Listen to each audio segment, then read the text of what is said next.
চিনেমাখন ল'ৰাবিলাকে এনজয় কৰিব বিৰাট এনজয় কৰিব ল'ৰাবিলাকে কিন্তু তাত থৈ গ'ল 1 ইঞ্চি হ'লে বেছি এনজয় কৰিব ছোৱালী। হেল্ল' এভৰিৱান, সকলোকে স্বাগতম জনাইছোঁ মোৰ চেনেলৰ অন্য এটা ভিডিঅ'লৈ। আজিৰ ভিডিঅ'টো মই এনেকৈ আৰম্ভ কৰিছোঁ, আপোনালোকে চাগে দেখি ভাবিছে বুলিব কিনো ভিডিঅ' এইটো এনেকৈ আৰম্ভ কৰিছে। আজিৰ ভিডিঅ'টো আৰম্ভ কৰিছোঁ মই বাৰ্তালাপত, আৰু বাৰ্তালাপৰ সকলো ছাত্ৰ ছাত্ৰী বহি আছে, চক্ৰপাণি ছাৰ আছে। এখন চিনেমাৰ ট্ৰেইলাৰ লগাই থোৱা আছে, আৰু আমাৰ লগত আছে আপোনালোক আমাৰ সকলোৰে মৰমৰ এজন পৰিচালক, এজন অভিনেতা, এজন লেখক, এজন কবি, হিমাংশু প্ৰসাদ দাস, হিমাংশু দা। আজি হিমাংশু দা আহিছে, হিমাংশু দাৰ লগত আৰু কেইজনমান ব্যক্তি আহি আছে হিমাংশু দাৰ এখন নতুন চিনেমা, নামটো হৈছে বুলু ফিল্ম।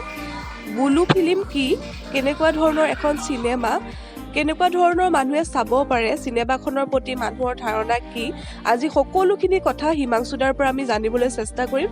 চাই থাকিব ভিডিঅ'টো। আপোনাৰ কি পৰিৱেশ আছে, আপোনাৰ কি বিজনেছ আছে? যেতিয়া মানে বিজনেছ মানে আপুনি সুধিছে তেতিয়া আৰম্ভ কৰিছে।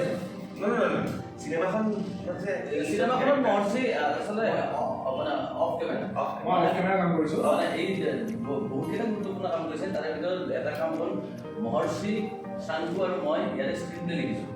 আৰু এইখিনিতে আৰু এটা দুইখন লেভেল লিখিছে, আমি তিনিজনে এইবাৰ প্ৰাগ চিনেমাৰ বেষ্ট স্ক্ৰিপ্ট লিখা এৱাৰ্ড পাইছোঁ। মহৰ্ষি চিনেমাখন এজন ৰাইটাৰ হিচাপে আছে আৰু এছ'চিয়েট ডিৰেক্টৰ হিচাপে আছে। গোটেই চিনেমাখনৰ গোটেই দৃশ্যগ্ৰহণৰ আৰম্ভণিৰ পৰা শেষলৈকে মহৰ্ষি আছে। আৰু তাৰোপৰি আৰু গোটেই চিনেমাখনত এতিয়াও সমস্ত কামতে জড়িত হৈ আছে। সেই তিনিজন ল'ৰা এই তিনিজনৰ ব্লু টি চাৰ্ট নহয় ই চালিকো অকু আৰু মই আপুনি আছে ইয়াৰ বেলেগ কাম। এইটো গোটেই চিনেমাখনৰ ছাৰপ্ৰাইজ আপোনাৰ হেৰি কি বুলি এলিমেণ্ট ৰৈ আছোঁ যে যেতিয়া প্ৰথম ফুলটা দেখিব, যেতিয়া মানুহে ফুলটা দেখিব কোনে চবতকৈ বেষ্ট মিল বনাব পাৰে, সেইটো মানে মোৰ চবতকৈ উৎকণ্ঠা। মানে ইমানসকলৰ কাৰণে চিনেমাখন অহাৰ লগে লগে গম পাই মেইন কেৰেক্টাৰ চাবলগীয়া, চবতকৈ বেছি মিল বনাবলগীয়া। আৰু এটা কথা বাইদেউ, এই চিনেমাখনত মানে তাত এজনটো ব্লু ফিল্মৰ কাৰণে এজন কেমেৰা এটা লাগিব, কেমেৰা পাৰ্চনজন কোন তাত মানে চিনেমাখনৰ মানে সেই ব্লু ফিল্মখন হিমাংশু দা।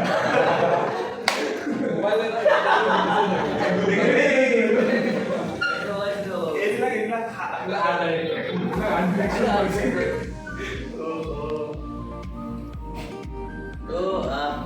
পুলিচ আহিছে, পুলিচটো থাকিবই, কিন্তু ভাল কাম ইমান ভাল মহান কাম কৰিছে গতিকে পুলিচটো থাকিবই।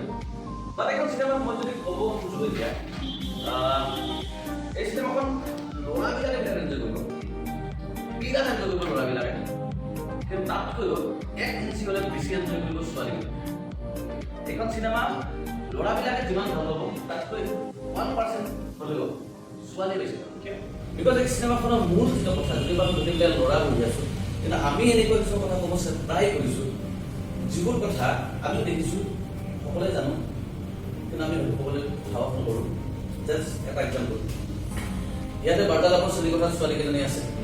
কাইলৈ তোমালোকে ছেম একেটা জব কৰিলা, ছাপ'জ কোনোবা এটা নিউজ চেনেলত তোমালোক সাংবাদিক হ'লা, ৰাতি 10টা বজাত ডিউটি শেষ হ'ল, ভাড়া ঘৰত থাকা, তাৰপিছত 10টা বজাৰ পিছত ল'ৰাজন গৈ ভাড়া ঘৰত সোমোৱা, আৰু ছোৱালীজনী তোমাৰ মাজত পাৰ্থক্য এটা আহিছে, লগতে ভাড়া ঘৰৰ মালিকে ইমান এটা শিক্ষা বা ওচৰত থকা মানুহবিলাকক সুধিব, যদি ছোৱালী আহি ইয়াত ভাড়া ঘৰলৈ চিফ্ট কৰিব পাৰোঁ, ৰাতি হ'ল 10টা 11টা বজাত আহিব, ঠিক আছে হয়।